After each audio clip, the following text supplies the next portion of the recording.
There are many negative things in the world. Sometimes an equation results in a negative answer. Sometimes a restaurant gets a negative response. And sometimes a wait person gets a negative tip.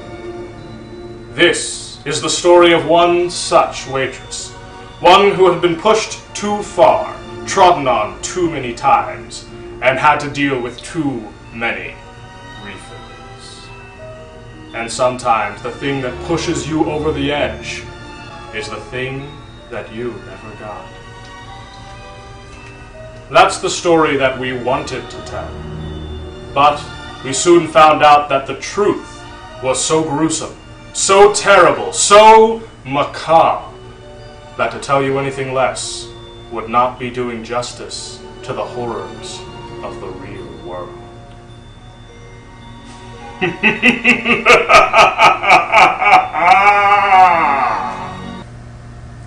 So tell us a little bit about this movie that you wrote. Well, the film that I scripted was entitled Negative Tip. It was a very, very personal story for me. Really, it just encompassed all of the emotions that I've ever felt in my entire life. You know, birth, life, love, happiness, sadness, the war in Iraq. Just very, very personal, deeply emotional for me. Really, it was about everything and nothing. And a waitress killing people. Well, that's beside the point. It's a high-octane thriller, very high-octane. And it takes place within a restaurant, and a waitress, she actually gets a negative tip.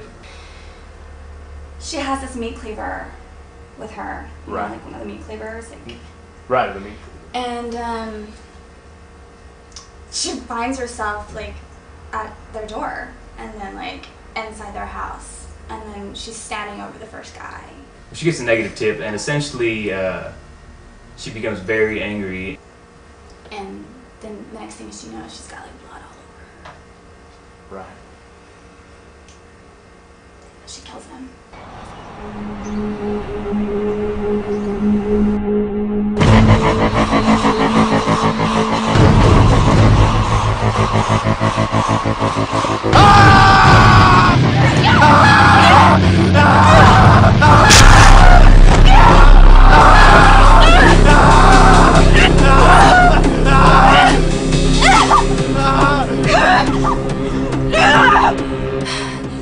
Tipping is not a city in China! So you actually went to the restaurant where they were going to film. Yes, we had this restaurant where we were going to be filming, and the director thought it would be a good idea if we all sort of went and had lunch there, you know, to kind of get a feel for it and get a feel of the type of people. Yes, we did. We took the whole crew, and very charming exterior, and we went inside, and we had a nice sit-down meal, but it was a little disturbing because most of the other customers, they weren't talking, they were just sitting there and staring at each other, or staring at us. No, you know, it was really quiet. And they're like, I don't really know how to explain it. Have you ever like gone to breakfast and you're like eating with your friends, and everybody's like, oh, laughing, and you're having some orange juice or cranberry juice or something, and then like you see at this table where these like couple's been married for maybe a long time and they're just not saying anything to each other anymore, and you get sort of sad and like weirded out inside because you think, I'm never gonna get married because you stop talking. It was kind of like that in there, like nobody was talking. No one at all? But there was a lot of people, but no one was saying anything? Yeah, it was like nobody was saying anything, nobody was reading. It wasn't even like newspaper was like turning. And can I tell you something, and you promise you won't like get weirded out? I swear at one point, everybody looked at their fork at the same time. And we just all felt a little uncomfortable, but I must say that the meat they serve there is divine. Did you ever read a book called A Wrinkle in Time? It made me think of that for some reason. But my tacos were really good. So you recently found out that you weren't going to be able to film at the restaurant.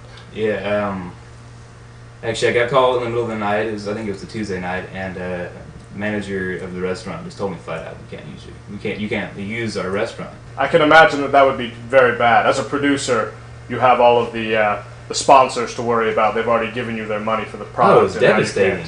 It was absolutely devastating. I was actually quite speechless. But I knew that I'd actually gotten this handy little Sprint plan where you have unlimited text messaging. Yes, I learned that our location had fallen through a series of text messages from our producer. So Text messages. yes, they're on your cellular phone. Have you never heard of text messaging? It's Not me personally, no. fair enough. Well, it's a very easy medium for me to use. I work with text. Have you seen the story from CNN.com? Yes, it was horrifying. Horrifying. Very horrifying. Horrifying because of what happened, or horrifying because you were going to make a movie with the exact same premise? Well, you know, I think it makes the whole movie experience more organic. It seemed like we were having a hard time getting some cooperation, and we couldn't really figure out why until that story came out. So then you didn't plagiarize this story? No. I mean, what is plagiarism, really? Honestly, It's taking an idea that someone else's and well, I mean, and I passing it as your own. challenge you. You can't smoke in here. I mean, it was just like creepy on so many levels. Like,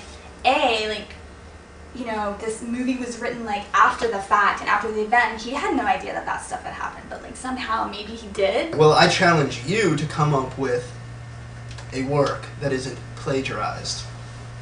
The Grapes of Wrath. Shakespeare. Shakespeare. Lifted almost entirely from Shakespeare. Well, what about Shakespeare himself? Chaucer. Well, what about Chaucer? Beowulf. Like, this man told me once that when I go to sleep at night in the West, that my dreams carry over and are his first thoughts in the East. Do you know what I mean? And so, with the facts laid bare, with the details of the story laid out in front of us, we finally are able to put this tale to rest. However, we felt that there was one piece of the puzzle still missing, one question yet to be asked. And so, I went back to that restaurant to find out what that was. A word of caution. This next footage is not for the faint of heart. Women and children may want to leave the theater at this time. So you're recording. You're on. You can hear me and everything. Yes. Okay. Now, just to set the record straight, Max Train is, despite some critics, 100% devoted to customer service. If you vomited or there was blood coming I'm not out here of to your... complain about the food, Mr. Train. Well, good. In fact, the food was delicious. Yes, of course. The recipe's been in my family for generations. It's super secret. What I am here to talk about is the filming. You're talking about negative tip. Yeah, negative. The thing about negative tip that the general populace doesn't understand was that these kids were idiots, and they were poor, and they come in here and they trashed my place, and they knocked up a bunch of waitresses, and I had to let them go because I couldn't give them a raise. And Are you sure that's the real reason? Are you sure it's not because you're hiding Look, something? I don't know what you're insinuating, but if you're from the FDA or something like I'm not from the... Oh my gosh. Look, I know Is what that this looks human like. meat? That's not human meat. It's, Ladies and gentlemen, I think we're going to cancel. Thank you for coming by. Human Security, meat. come on in. They're serving Let's do human this. meat in this restaurant. Alright, come on, there's no such thing as human meat.